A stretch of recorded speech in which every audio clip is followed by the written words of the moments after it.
mag-direct sa lahat ng MMFF movie. Pero, direct congratulations. Kanina nakausap kita, di ba? Dito sa red carpet. Kumbaga alam naman namin na na sanay ka na sa mga may kapansanan na katulad nila, di ba? Na nagbigay ka ng workshop. Pero, kamusta naman po dito? How challenging yung inyong pagdidirect sa kanila? This is not a short di ba? This is a full movie. How was it? You would like to share to us kung ano yung mga challenges you encounter doing this with them? Well, I'm not gonna lie.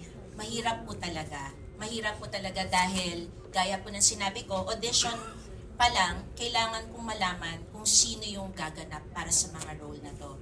So yung audition pa lang po namin, workshop na po siya. Pero ang parang sa akin, kailangan nilang kahit hindi matanggap or supporting role, gusto kong maipakita dito sa mga nag-audition kung ano ang shooting, kung ano pagiging aktor, iba yung saya na nararanasan nila. It's not only the film po na I'm perfect na itong pinipresenta ko po sa inyo. It's actually the process of making it. And parang sa akin, yun ang pinakamahalaga po Kasi eto na yung script eto na po yung kwento. Maibabahagi ko na po sa inyo. Pero hindi po talaga mapapantayan yung process po kung paano siya ginawa. Dahil kailangan kong ituro sa kanila simula po talaga kung ano po ang pag-artista. And as we know, some of them, meron din po tayong tinatawag na syempre may mga structure na hindi sila makapagsalita ng clear. Pero we don't focus on that. We focus on how can they say the line. So like for example, ang laki po ng improvement po ni Jiro na gumaganap because he's a fast talker. Pag natatay yung utak niya, hindi ko na maintindihan. Pero nung sinabi ko, you speak slowly, bawat line nagagawa niya. Yung mga ganong little things, para siyang sobrang great achievement po talaga yon. And like, for example, with Cristel or Jessica, tingin na tingin, maglikot ang mata, tingin na tingin sa camera. Yun, kailangan mo lang siyang ituro It's very tasking, to be honest, as a director. Hindi po talaga ako magsisinungaling, pero tasking din naman yung mga dinirect pong ibang artista. So, Kaya Nino. hindi, wala na, hindi, Can you name me? I mean, kumbaga, Name drop. ibig ko sabihin, lahat naman sa pagiging director po, marami na mahirap po talaga. Mas makulit pa yung seniors kaysa Mas sa makulit kami po. Ang hirap nga po nila, pag nagsama-sama, hirap na hirap po talaga ako. Opo. So, kumbaga, parang kailangan lang kasi parang ako nahihirapan, sila nahihirapan, pero never ko pong nakita na mag-give up sila. Sino ba naman ako para mag-give up? Ang maganda lang kasi na naging relasyon ko po with my actors, parang nandito kami sa, kumbaga, thank you, naniwala ka sa amin, eto kami. Hindi ka namin ipapahiya. So, yun yung attitude po nila sa to be included, to have work, as simple as that, na merong trabaho sila. Sobrang masaya sila, and I think it's all worth it po kahit meron po kaming documentary. Ay, Yun. kailangan mo sabihin. Ayun na, kahit sabi, Ayan yan. Meron po kami. binubulong ko na. Pero yun na nga, direct. Ikaw na. Kaya, ikaw na yan, direct. Actually, yun yung sinabi ko kay Miss Sylvia. Another request pa ito. Siyempre, salamat. Pero kasi sinabi ko sa kanya, yung process ang important dito. So, meron po kaming documentary team to, yun nga, para po makita po yung process kung paano po siya naggawa. Paano sila nag-graduate na nakarating sa ganon. Kasi yun po yung, I think, mas marami sa ating mas matututo kung paano po sila talaga intindi. Thank you, Direk. Congratulations. Yung question ko susunod kay Miss Lorna, kay Miss Janisa, kay Miss Sylvia. Parang isa kayo sa mga batikan na ring actress at ang dami nyo ng mga naka-encounter na different actresses, di ba? Or actor na makakatrabaho. Ano lang, kumbaga, curious lang kami, how is it working with this kind of actor po? Katulad nila. Yung mga, siguro parang memorable scenes din or behind the scenes with them na pwede nyo i-share sa amin kung paano yung naging process nyo acting with them. Thank you, Emily. Siyempre, hindi din madali. But you come into the project knowing that it's going to be challenging work-wise. So when you accept the film, definitely, you accept the challenge. And when we were there, syempre, kahit naman ako, inisip ko, paano kaya nila mapupull through ito? Because yung ginagawa namin, hindi din madali. Unang-una, mapapagod sila. Napapagod kami, mapapagod din sila. Plus, siguro memorization, may times kailangan mo umiyak on cue. So, I know it's going to be difficult. Pero, ang ano ko dyan, nakita ko si Direk, grabe. Grabe yung pasensya niya. It was difficult, true. It was, you have to be really patient. Pero, nakikita mong meron eh. Kaya nila, alam nila, nagagawa nila. Of course, the pace is different. Kung kami lang ang magkaka-eksena, iba yung pace namin versus kasama namin sila. But, alam mo, grabe. Kasi sila yung mga reaksyon nila, sobrang natural, sobrang pure. Like I said, sobrang pure. So, more than anything, yun ang pinaka-importante. Tsaka kung si Direk, tsaka si Sylvia, were very patient. Pinilit ko na lang yung sarili ko, di pa ako magiging mapasensya. LD. Hindi, meron talaga sa kanila, meron kang mararamdaman sa eksena na magic. Yung bigla kang mararamdaman mo talaga yung emosyon nila, tumatama sa'yo. Kasi yung sigurong rawness, tapos wala yung mga technique, method na mga ganyan na natututunan sa mga workshops. Ito talaga yung totoo. Kaya nga sabi ko, very being. Kung anoin natin, kung sasabihin natin sa linggo ng acting, di ba? Sa kanila yung no acting please talaga. Yun din, isa pa. Tapos, pagka-eksena mo, kasi dahil dun sa pureness na yun, lalong tumatama sa puso mo pagka-eksena mo sila. Actually, wala akong ginawa dito sa pelikulang to, kundi umiyak na umiyak. Hindi ko nga alam bakit. And, kasi panapakontrol, si Bianca kailangan kontrolado yun sa kanya. Ako naman yung nanay na iyakin talaga dito. So, okay naman. Sumuwak naman talagang iyak ng iyak. Ayun. So, tama ba, Direk?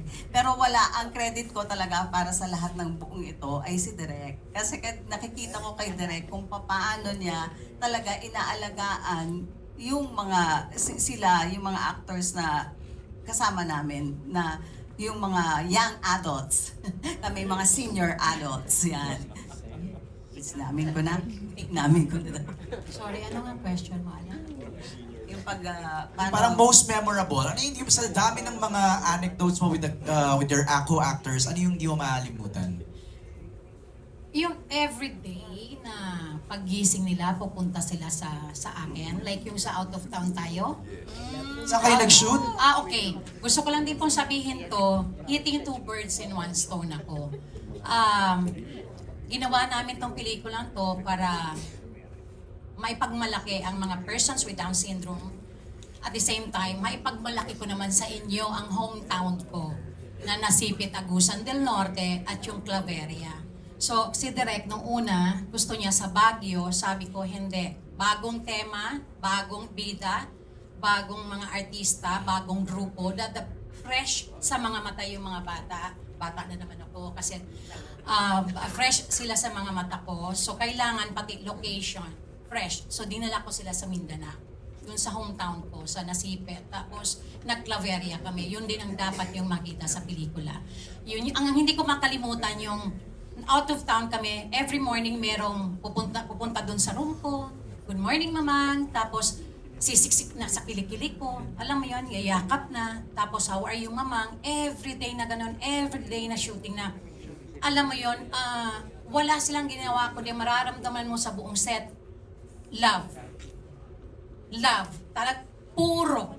Nasabi ko nga, sana kung ganito lang lahat ng tao sa mundo, wala tayong problema. Ibang klase sila. Puro yung puso, puro yung intention nila sa'yo.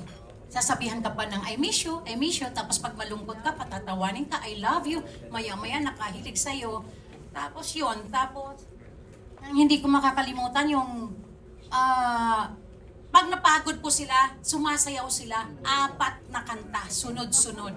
Tayo, bababa, hindi, sila 4. So, Yun yun. Memorize na natin. May mga ano po kami, mga playlist. Sample? Pwede ba kayo mag-sample? Mamaya magsasample sila. Okay.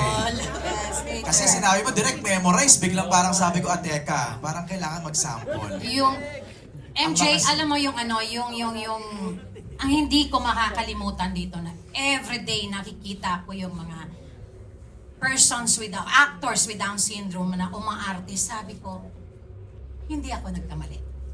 Hindi ako nagkamali na nung pinakita ni Direk, kinuha ko kaagad yung project. Dahil ang galing nila. Maniwala po kayo. Galing nila. Alright. We're down to our last two questions. Si Ogie Diaz and then Jobert Socaldito. We start with Ogie first. Ogie? Si Ogie po mahilig kasi sa likod ng sinihan si Ogie. Tama ba? Ano issue doon, MJ? Wala naman. Wala akong issue doon. Para lang mahanap ka nila kung nasan ka. Hindi. Gusto ko lang sabihin sa lahat na I'm proud to say na isa ako sa naunang makapanood ng buo ng I'm Perfect. Oo, sa ginanap sa Mega Mall. Ayan. Gusto ko lang sabihin na para magkaroon lang ng idea yung mga kasama natin sa press at yung mga vloggers. Ito yung pelikula na magtatampok sa mga may Down syndrome na kung interesado ba kayong mapanood kung paano sila ma-in love, kung paano umuwi yung mga parents nila na akala ng mga parents hindi kakayanin ng mga bata yung ginagawa ng mga karaniwang tao. So medyo dinimenos ng mga parents yung kanilang mga anak kung ano yung kaya nilang gawin na yung takot nila dito mapapanood sa pelikula kung paano yun hinandle ni Direk Sigrid at yung pagkukonsinti ni Janice de Belen para ma-in love. Okay. Hindi ko man sasabihin kung anyway, ang pelikulang ito nararapat lang mapanood ng marami at makakalimutan ng mga manonood na hindi parang sinet aside nila yung pagkakaroon ng Down syndrome, kundi yung love story ng dalawa yung magpapakilig sa atin. At yung sasabihin natin sa sarili natin, pwede pala silang maging actors, pwede pala silang maging ma-nominate at hanggang sa manalo dito. Mahuhusay silang aktor. Kaya yun lang, gusto ko lang sabihin. At Ibiyang, maraming salamat sa pagpuproduce ng ganitong klaseng pelikula. Hindi natin alam, baka ang mga sumunod nito bukod sa mga may PDS, di ba, mabigyan din ng equal opportunity yung iba rin na akala nung iba hindi nila kaya, pero kaya naman pala. At gusto ko lang sabihin, kanina nandun ako sa CR. Bakit? Parang may mali siya agad. Pag bakla ba talaga nagsi-CR, tatawa dapat.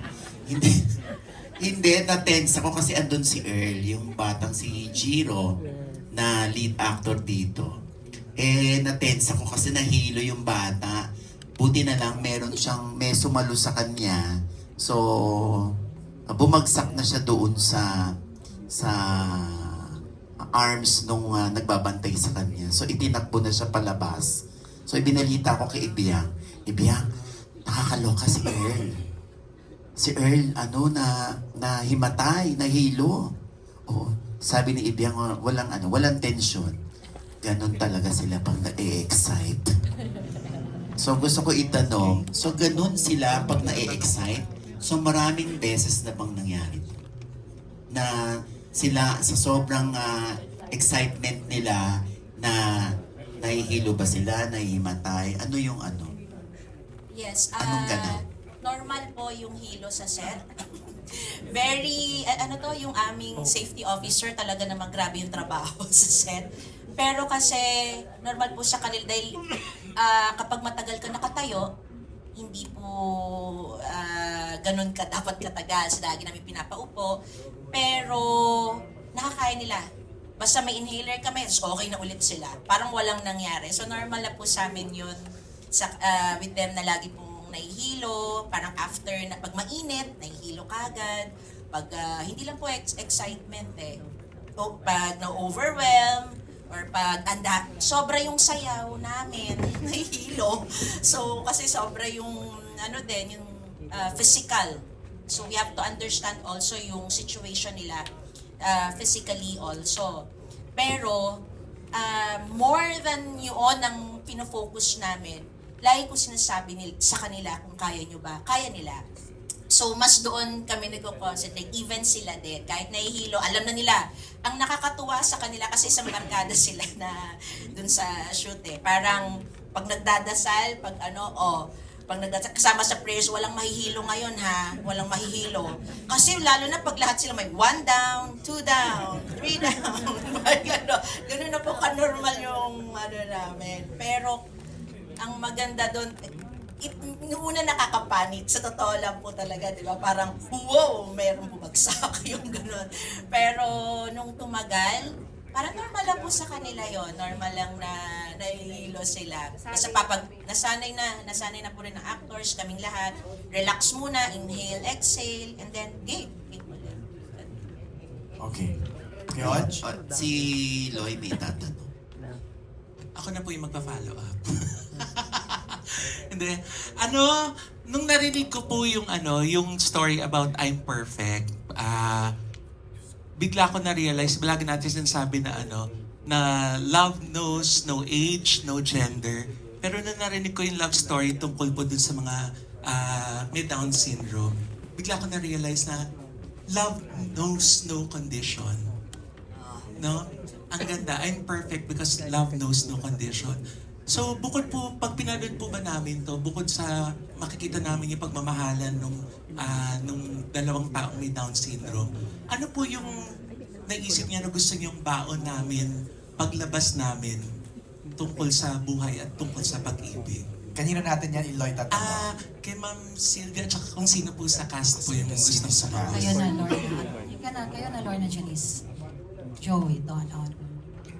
Ano raw marirealize natin paglabas sa I scene? think paglabas sa sinehan, ang marirealize mo is we always think of treating them differently. Yung iniiba natin yung pakikitungo sa kanila. Pero bakit natin gagawin yun when they ang isa sa pinaka-gustong-gusto nila, gustong-gusto ng pamilya nila, is tratuhin natin sila this year. Diba? Kung paano, normal, walang special. Gusto nila matrato siya at maramdaman nilang pareho lang natin sila. Ako, I wanna hear from Sijan. Kasi from a young adult point of view.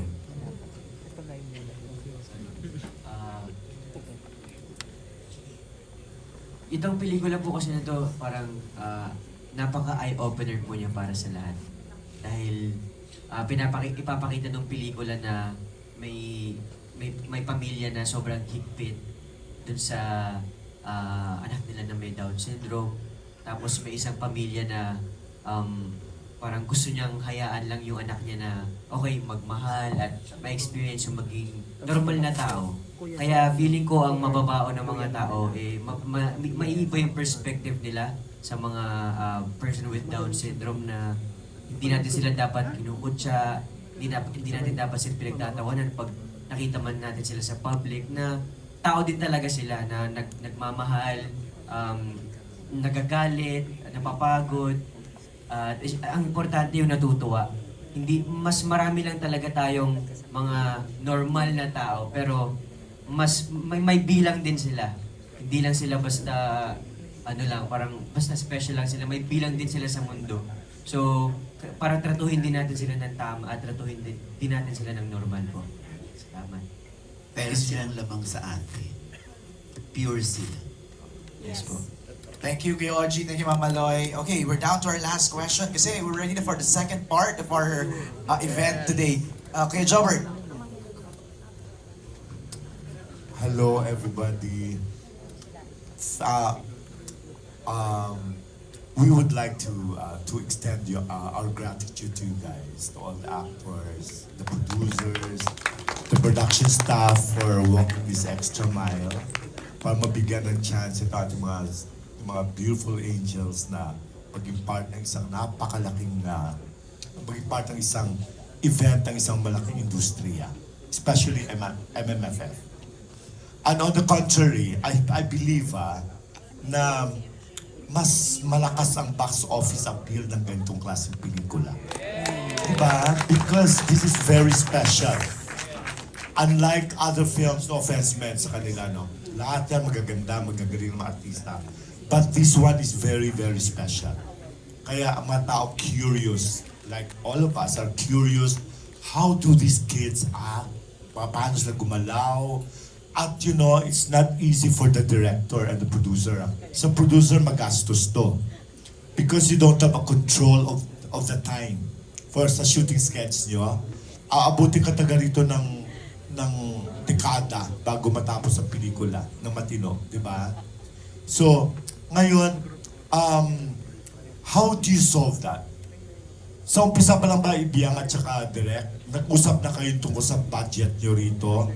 Na ready ka ba, Sylvia, na may mga araw talaga na hindi tayo, mapapack up talaga tayo. So wala tayong magagawa kasi yung mga bata, pag nagka-episode yan, wala kang magagawa, di ba? It's not easy. Direct. Yes, very important po talaga yung pakikipag-usap ko po talaga sa producer. Gaya po nung sinabi ko kanina, it's been 10 years, even 15 years, kung pati yung proseso ko, ilang taon na, 2009 pa. Ang hinihiling ko lang talaga, magkaroon ng tamang producer for this kind of project. And very frank ako and very honest. Alam ko, kasi marami naman po they like my concept, they like the teaser, pero wala po talagang sumugal. Kasi yun naman po yung importante sa akin, yung kailangan po may sumugal talaga dun sa project nang hindi po pinapalitan kung ano po yung gusto kong ipahiwatig sa audience ko. Nung sinabi nga niya, interested siya, syempre talagang hindi po talaga ako naniwala. Sa totoo na talaga, hanggat mag-day one. Alam ko, baka mamaya, kasi ang dami rin naman nating hindi natutuloy na projects, baka sa una lang yan, excited lang si Miss Sylvia. Sabi ko, sorry, pero di talaga ako naniwala. Pero, nung nakita ko, pero sabi ko sa kanya, gusto ko lang din sabihin, kasi ang dami po niyang binibigay sa aking mga napakabatikang na artista na to. Sabi ko sa kanya, Miss Sylvia, ang bida ko po dito ay sina Jiro at Jessica at hindi ko po talaga papaltan yun. Alam ko po, si Miss LT, si Miss Janice, ito si Sir Joey, si Sir Tonton, si Jan, and even si Joel, tsaka si Mike, hindi ko po kayang, mataas po yung respeto ko sa mga artista na binibigay nyo po. And I'm so grateful, pero gusto ko lang din po sabihin bilang director na matagal ko na po itong project at paninindigan ko po na sila po ang bida.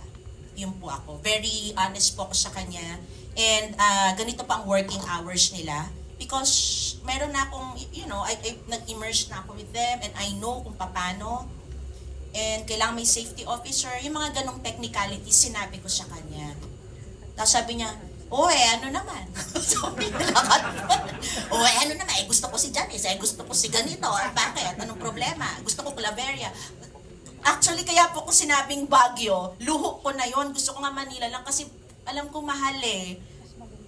Yung sinasabi nga niya, mas maganda ang Claveria, maganda. Nandun naman po ako. Pero bilang pong director na napakatagal na po talaga ng project na to, gusto ko lang po talaga ma-produce yung pelikula. Gusto ko lang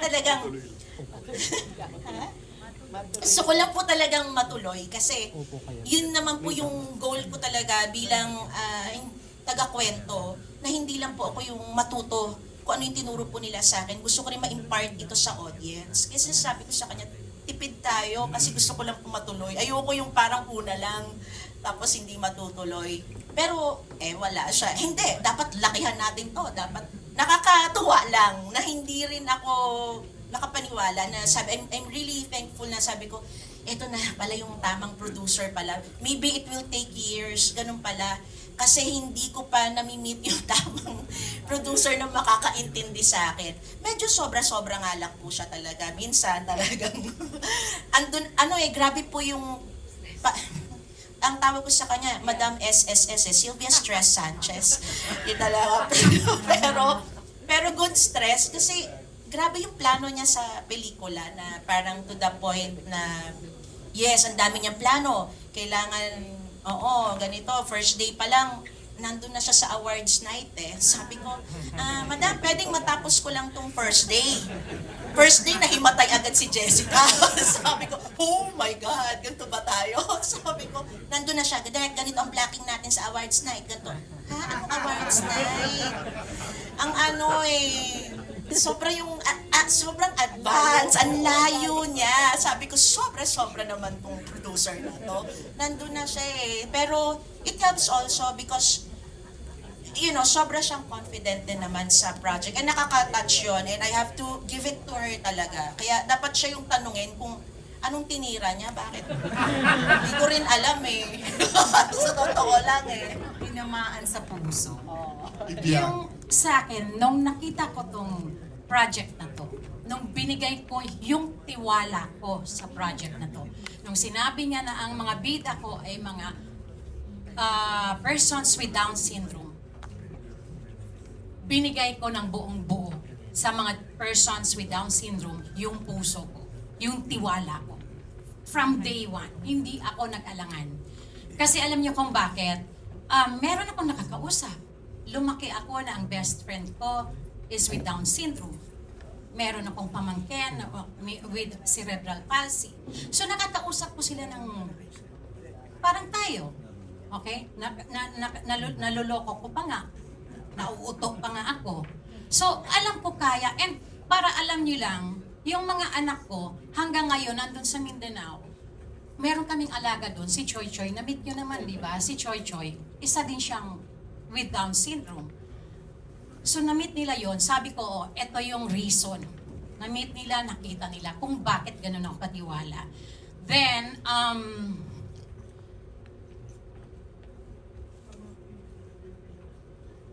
dapat silang ipagmalaki. Yung pumunta sa akin, yung, eto na yung movie, hindi ko to bibitawan. Eto yung movie na magpapakita na hindi sila dapat pinagtatawanan. Ito yung movie na dapat mag-o-open sa atin lahat. Bato ka na lang. Napakasama na lang ng puso mo kung hindi mo ma-open yung puso at isipan mo pag napanood mo tong pelikulang to. Kaya sabi ko kay Direk, akin na to. And hindi ako nagkamali sa bida ko, sa mga barkada, sa mga Jiro and Friends. Hindi ako nagkamali sa cast dito dahil kahit sasabihin mong maliit ang role, pipilit talaga sarili nila dahil ang ganda po talaga. Totoo yan. Tsaka gusto ko lang pong sabihin sa inyo na yung pamilya ko, kami, alam nila ko lahat. Bata pa lang sila, mga anak ko, kasama na nila yung mga sinasabi na persons with Down syndrome. When in fact, nasa opisina ni Kong Arjo, meron kami doon nagtatrabaho na person with Down syndrome. Ganun po ang pamilya. Hindi namin to ginawa para magpasikat. Hindi namin to ginawa para purihin. Kundi ginawa to ng pamilya at tayo para ipagmalaki sa inyong lahat at iangat. At gusto namin sabihin sa inyo lahat, tatanggapin natin ang magaganitong klaseng tao dahil tao din sila. Karapat dapat din silang mahalin. Yun lang naman po talaga yung nasa puso namin. And Pasalamat na lang din ako dahil si Miss LT, yung TF niya, nilagay niya dito. Nakabawas at ang CMB, Film Services, ayun, hindi nagpabayad ng ilaw, binigay din niya dito. So, yun din. Sabi ko nga, nung una talaga, sabi ko, ang laki nito. Sa totoo lang, laki nito kasi hindi kami kaya, sa pelikula natin, ilang sequences tayo? 12, hindi, yung walang persons with Down syndrome. Tayo, 12, 10, 12, 15. Dito nung una, 7, tinry namin. Tapos, tinry namin. Hindi talaga kaya. Magbababa kami ng 5 sequences. Kaya naging 24 shooting days to. Okay lang. Bakit? Kasi karapat dapat silang iangat. Karapat dapat silang kahit nga 30 days laban ako eh. Para sa mga... Yan. Tama na, marami na tayong behind the scenes.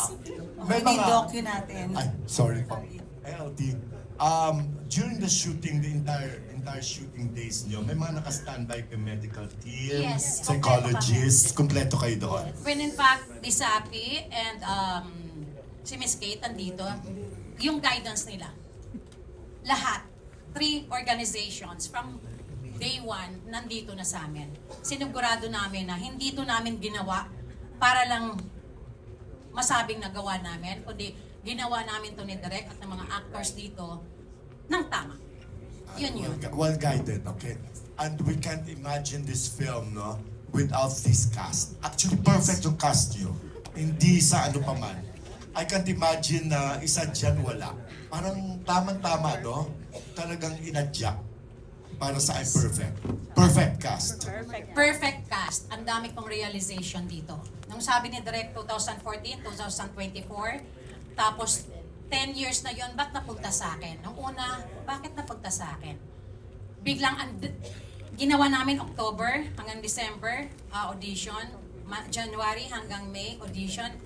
In between, workshop, tapos start na kami ng June, natapos ng August. Alam nyo, sa totoo lang, hindi ako mahihiya. During our downtime, emotionally down kaming pamilya. Meron kaming 10 anghel na naka-cover sa amin. Etong mga bata to, hindi lang sila, pati pamilya nila. Yun pala yung rason. Magpapasalamat ako sa Diyos. Lahat may rason. At hindi lang yun, itong mga kinuha ko, andito sila lahat. Nakabantay sa akin, nagte-text lahat. So, may rason tong pelikulang to. Kaya December 25, alam ko gagawa ng history ang mga batang to. Tandaan niyo po ito. Persons with Down syndrome, sila naman. Panahon naman nila itong Pasko. Yun lang po. Maraming salamat. Alright. Ibiyang